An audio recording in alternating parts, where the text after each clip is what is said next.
Yan. So, nakabili tayo ngayon ng langis na Caltex. Ito original to. Kaya may seal siya. Tapos nakabili ako ng isa sa galing sa Lazada.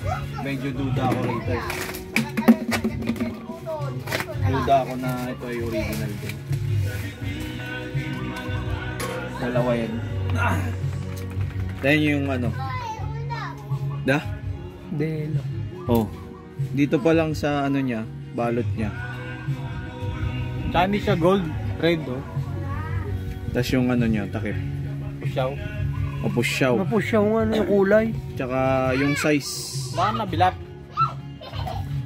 Tapos yung print nung serial. Patay nga, ng peking. Oh, nakita nyo. So, dito ito malalaman na pag ito masikip to nung binuksan ko. Ito sobrang lambot, tsaka tingnan ko kung may seal. Meron din Caltex kaso.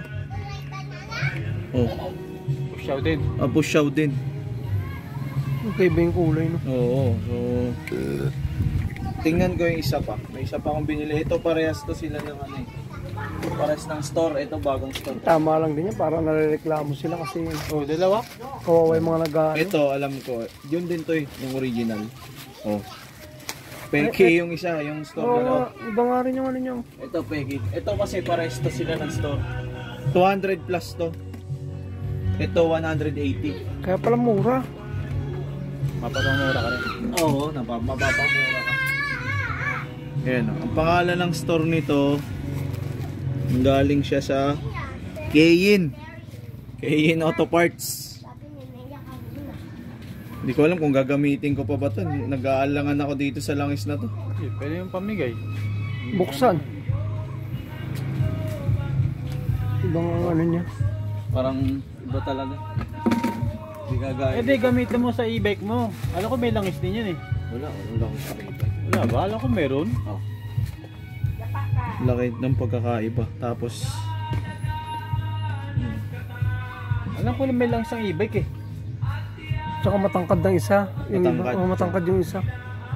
Yung isa parang ano talaga. Tsaka pusyaw, yung pusyaw pa lang ng sticker. Oh, yung kulay. Tsaka ito masikip to. Tignan mo kanina yung pagbukas nito.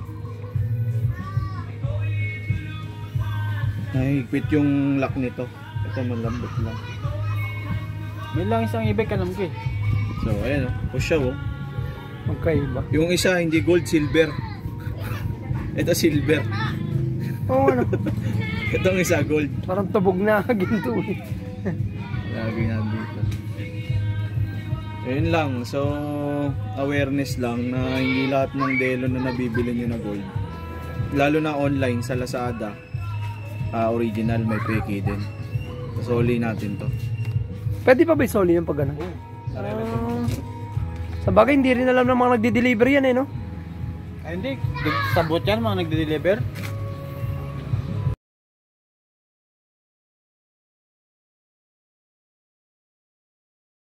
Yan po guys, original versus fake. Oh, zoom in natin. Yung Caltex niya napakaganda, 'di ba? Ito yung fake. Nakita nyo naman, 'di ba? Faded. So fake. Hindi ko yung gagamitin. Ito. Kita nyo, itong serial niya. 'Di ba? Itong serial ng fake. Shout out Keyin Auto Parts. Bibenta sila ng fake na Caltex Delo Gold. Laki yung pangkaiba, di ba? Mas mura to. Ito, sakto lang yung presyo nito. Dahil ito ay talagang Caltex. Ayan, kitang-kita nyo naman, di ba? Oh. Peke po siya.